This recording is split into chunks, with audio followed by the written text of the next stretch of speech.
All right, so the Supreme Court today struck down Biden's proposed forgiveness on student debt.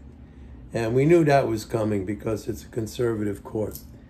And while some people think that this is a moral victory, I think probably maybe the majority of people think it's a moral victory because they think like, hey, I paid my loans, why shouldn't somebody else? And I could kind of understand that view, but from an economic perspective, it doesn't make any sense.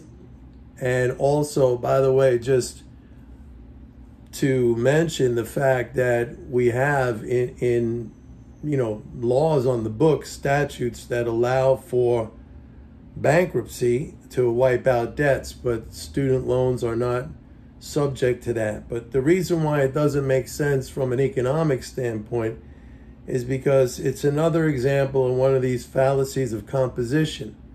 Just like savings, people think like we all got to save in order for the country to have a high level of savings. And that's just not how it works, because my saving equates to less spending, which means less income and less savings for somebody else, some vendor or some supplier, the supermarket, the grocery store, the movie theater.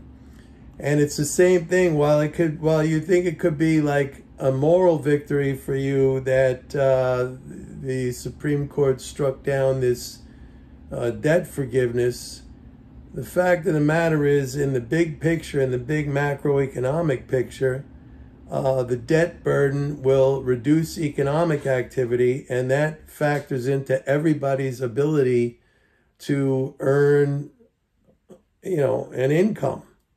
So, I mean, it's not a win if you think it's a win morally. And by the way, you could go even in the Bible. The Bible talks about debt forgiveness. Okay, I think that's where we got even this 7-year rule on debt moratorium and stuff like that. But so I knew this was coming. It's not going to be a big factor for the economy. I think it's going to come to like a subtraction of maybe 16 to 18 billion a month, but we're still doing like 550 billion to 600 billion a month in spending. So that's still very strong. But again, in terms of macroeconomic understanding, I mean, nobody wins in this situation. It's a false narrative to say like, this is some kind of moral victory, because to the extent, to the extent that it subtracts from economic activity, it reduces the income earning potential of everybody. So you maybe thought you won. You maybe thought, that was a moral victory that and we knew this was coming. I knew this was coming.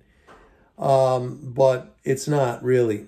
And we'll see it in lower levels of economic activity. Now, the economy will probably still stay on a positive growth path, but unfortunately, that growth path is going to be reduced by, some tenths or whatever. So yeah, that's what it all means. So enjoy it while you think you got a victory.